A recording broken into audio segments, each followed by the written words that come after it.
Ника работала медсестрой уже 6 лет, привыкла к ночным сменам и человеческой боли. Той ночью она почти засыпала за стойкой, когда в коридор ворвались санитары, везя мужчину на каталке. Его одежда была вся в крови, лицо рассечено, но дорогие часы и запонки выдавали в нем необычного человека. Без сознания, с переломом ребер и сильной потерей крови, Ника действовала быстро, не думая, кто он. После операции она сидела рядом, держа его за руку, будто боялась, что он уйдет. Его документы и телефон исчезли после аварии, и никто не знал, кто он. Через 2 дня он открыл глаза. «Где я?» Голос был хриплым, но в нем чувствовалась власть. «В больнице. Вас сбила машина», — ответила она спокойно. «Кто вы?» «Медсестра. Ника». Он посмотрел на нее, будто пытаясь вспомнить. Но память не возвращалась. Когда она спросила его имя, он молчал. Тогда Ника сказала: «Не переживайте, все вспомните». Мужчина оказался необычным пациентом, требовательным, но в то же время беспомощным. В нем чувствовалась сила, которая сейчас будто погасла. Он не мог уснуть без того, чтобы Ника не была рядом. Она приносила ему чай, рассказывала о своей жизни, смеялась, когда он неуклюже пытался шутить. Между ними возникло странное, тихое тепло, то, что не должно было быть между пациентом и медсестрой. Через неделю в больницу пришел человек в дорогом костюме, представился охранником и сообщил, что их шеф пропал несколько дней назад. Когда Ника показала ему палату, тот побледнел, на койке лежал Алексей Громов, один из самых богатых людей страны, владелец корпорации «Громстрой». Через час в больнице собрались репортеры, секретари, помощники. Все пытались говорить одновременно. Алексей, услышав шум, выглядел растерянным. Он смотрел на толпу, на вспышки камер, потом на Нику. В его глазах мелькнула паника, и вдруг, подняв руку, он сказал: «Скажи им, что ты моя жена».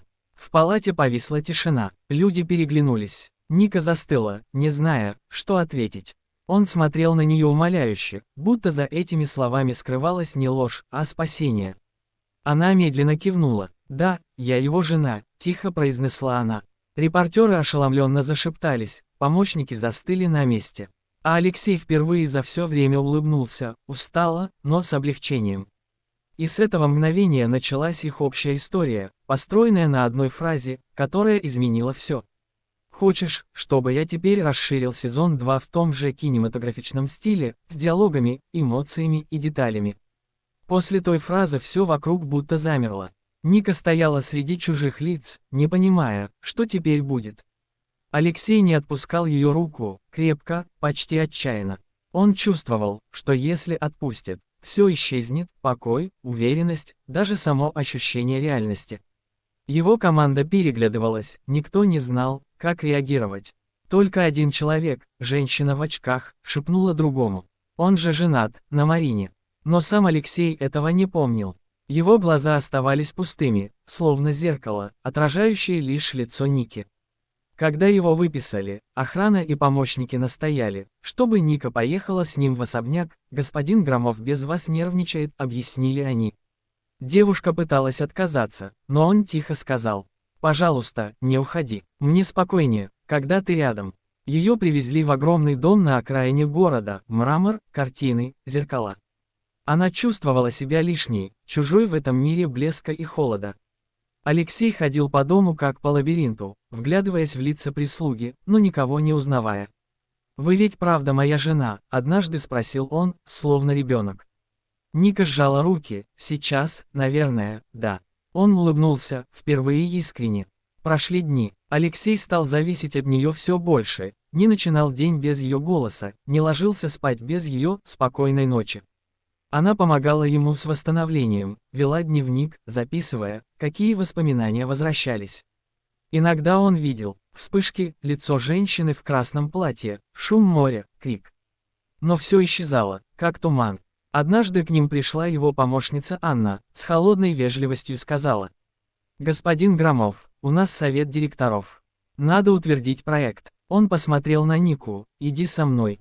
«Но жена должна быть рядом». В конференц-зале собрались люди в костюмах, напряженные и недоверчивые. Когда он вошел с Никой, в комнате повисла гробовая тишина. Все знали, этот человек – глава империи. Но теперь он сидел рядом с простой женщиной в скромном платье, будто с ней чувствовал себя живым. После заседания Алексей вышел на балкон, усталый и задумчивый.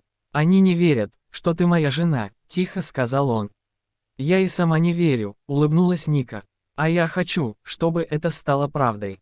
Эти слова пронзили ее. Она знала, он говорит не из любви, а из страха остаться одному. Но сердце все равно дрогнуло. Тем временем в особняке назревала буря.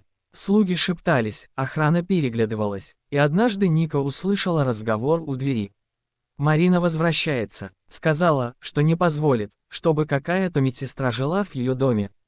Вечером, когда Алексей спускался по лестнице, дверь распахнулась. На пороге стояла высокая женщина с ледяными глазами. «Ну что, любимый», — сказала она, — «не ожидал». Алексей застыл. Лицо, голос, запах духов. И вдруг, словно удар током, образы в голове вспыхнули один за другим. Свадьба, предательство, ссоры, крик, тишина. Он пошатнулся, ухватился за перила. Ника бросилась к нему, но Марина опередила. «Не трогай его», — холодно произнесла она, — «это мой муж». Алексей смотрел то на одну, то на другую женщину, потерянный, с ужасом в глазах. «Кто из вас, правда моя жена?» – прошептал он. И в тот момент их жизнь раскололась на двое, между прошлым, которое возвращалось, и настоящим, которое они не хотели терять. «Хочешь, чтобы я теперь расширил сезон 3, с драмой, предательством и моментом, когда правда выходит наружу?» После возвращения Марины все вокруг изменилось. Дом, в котором еще вчера было тихо и спокойно, наполнился холодом, напряжением и чужими взглядами. Ника больше не чувствовала себя нужной, ни одной улыбки, ни одного доброго слова. Марина вела себя как хозяйка, сразу показав, кто здесь главная.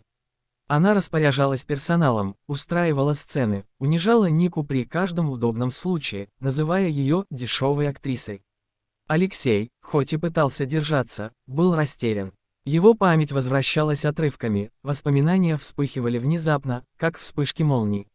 Он видел Марину, роскошные приемы, контракты, вечера, где все смеялись и льстили, а сам он чувствовал лишь усталость и одиночество. И рядом она, Ника, с ее тихим голосом, искренним взглядом, простыми словами, которые давали покой. Он стал замечать, что Марина раздражается, когда он упоминает Нику. Она говорила язвительно: «Это просто привычка, Алексей. Синдром спасателя. Она медсестра, привыкла вызывать жалость». Но чем больше Марина пыталась отдалить их, тем сильнее он тянулся к Нике. Однажды ночью он вошел в ее комнату. Она сидела у окна, прижимая к себе старую фотографию больничного отделения. «Ты не спишь?» – спросил он. «Не могу, здесь все чужое». Он подошел ближе, тихо сел рядом, «А со мной тебе было не чуждо». «Почему?» «Потому что ты тогда не был Громовым.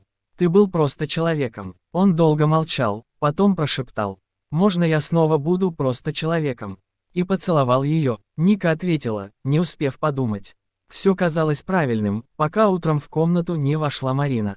Сцена была громкой, унизительной. Крики, обвинения, слезы. Марина грозилась разрушить жизнь Ники, подать в суд за обман, потребовать компенсацию. Алексей пытался вмешаться, но Марина была быстрее, она показала ему фотографии, документы, доказательства того, что Ника якобы знала, кто он, и специально скрывала правду ради выгоды. Ника стояла с опущенной головой. «Это неправда», – тихо сказала она, – «я просто не хотела, чтобы тебе стало хуже». «Не хотела. Или не могла отпустить богатого мужчину», – холодно бросила Марина. Алексей ничего не сказал, он был раздавлен. Сомнения пожирали его изнутри. Ника собрала вещи и ушла ночью, не попрощавшись. Ворота особняка закрылись за ней, и в ту же секунду Алексей почувствовал, что вместе с ней ушло все живое из этого дома. Прошли недели, он снова погрузился в работу, но не мог сосредоточиться. В каждом проекте, в каждом отчете, в каждом разговоре слышалось ее имя. Анна, его помощница, однажды принесла документы и нерешительно сказала: «Господин Громов, вы должны это видеть». Это был отчет о благотворительном фонде, том самом, который он когда-то создал. В документах обнаружились махинации, деньги уходили не туда, куда нужно. Но среди бумаг была подпись Ники, напротив строк, где средства направлялись в детские больницы. Она не брала ничего себе. Она спасала тех, кого он даже не помнил. Алексей понял все. Он позвонил в бухгалтерию, проверил счета и увидел подписи Марины, ее брата, бизнес-партнера. Они воровали у фонда, прикрываясь его именем. В ту же ночь он уехал из города. Нашел адрес, где могла быть Ника, маленькая деревня у озера. Дом, покосившийся забор, свет в окне. Она вышла, когда услышала шум машины, и застыла, перед ней стоял он, промокший под дождем, с растерянной, почти детской улыбкой. «Я все понял», — сказал он, — «и если честно, теперь мне не важно, кем ты была. Я хочу, чтобы ты была кем станешь, моей женой, по-настоящему». Ника заплакала, он подошел ближе, обнял, и впервые за долгое время почувствовал, что наконец-то дома. «Хочешь, чтобы я расширил сезон 4, с финалом, где они строят новую жизнь, мстят предателям и находят настоящий покой?» Жизнь в деревне изменила Алексея. Он, привыкший к переговорам, кабинетам и лимузинам, теперь вставал на рассвете, помогал местным, сам носил доски, ставил крышу для новой амбулатории. Сначала люди не верили, что это тот самый Громов, миллиардер, про которого писали газеты. Но он улыбался просто, без надменности, и говорил: «Деньги – это не власть. Власть, когда можешь помочь». Ника работала фельдшером в маленьком домике с одной кушеткой и аптечкой, где половина лекарств – пожертвования. Когда Алексей пришел к ней однажды с планом «давай построим настоящую клинику», она не поверила. Но через месяц на месте старого сарая уже стоял фундамент. Он сам руководил строительством, приглашал врачей, покупал оборудование, но все оформлял на ее имя. «Почему на меня?» – удивилась Ника. «Потому что теперь я хочу жить в мире, который ты построила», – ответил он, – «не в том, который я потерял». Они снова стали ближе, без пафоса, без обещаний, просто жили, ели вместе, гуляли по полям, смеялись, спорили. Иногда он все еще просыпался ночью, крича от кошмаров, и она садилась рядом, тихо гладила его по волосам, пока он не успокаивался. Но прошлое не собиралось отпускать. Когда клиника почти была готова, в деревню приехала черная машина. Из нее вышла Марина, в темных очках, с ледяной улыбкой. За ней шли двое мужчин в костюмах. «Я пришла забрать то, что мое», — сказала она, — «ты разрушил все, Алексей. Но я не позволю тебе уничтожить и компанию». Он молча стоял перед ней, больше не чувствовал ни злости, ни страха. «Ты разрушила все сама», — ответил он, — «но не понимаешь, что теперь у меня есть то, чего ты никогда не имела, совесть и покой». Марина засмеялась, бросила на стол папку. В ней были поддельные документы, будто клиника построена на украденные средства. Она надеялась втянуть его в скандал, вернуть контроль. Но Алексей уже был готов. Он передал папку журналистам и следствию, все, что она скрывала долгие годы, все махинации с фондами, ложные контракты, подставы. Через неделю ее арестовали. Когда все закончилось, Алексей вышел на улицу. Над полем стоял легкий туман, а вдали светились окна клиники. Ника стояла на крыльце, в белом халате, и улыбалась. «Все позади», — сказала она. «Нет, все только начинается», — ответил он. Через несколько месяцев клинику торжественно открыли. Приехали журналисты, местные дети дарили цветы, и Алексей, стоя рядом с Никой, держал ее за руку. «Эта женщина спасла мне жизнь», — сказал он со сцены, — «и не только физически. Она научила меня быть человеком. Сегодня я не миллиардер, не бизнесмен. Я просто мужчина, который наконец понял цену любви». Толпа аплодировала. Он повернулся к Нике, опустился на колено и достал кольцо. «Скажи, что ты моя жена», – прошептал он. Ника улыбнулась сквозь слезы. «Я не скажу, я просто буду ею». Они обнялись, а вокруг гремели аплодисменты и смех детей. За их спинами стояла белая клиника, символ новой жизни, построенной не на богатстве, а на доверии и прощении. И теперь их каждое утро начиналось не с страха и одиночества, а с простых слов, которые звучали как обет. Вместе, всегда. Хочешь, чтобы я теперь сделал имидж промпты, описание, ключевые слова, теги и хэштеги для этой истории, чтобы можно было оформить ее как короткометражный сюжет или пост для соцсетей.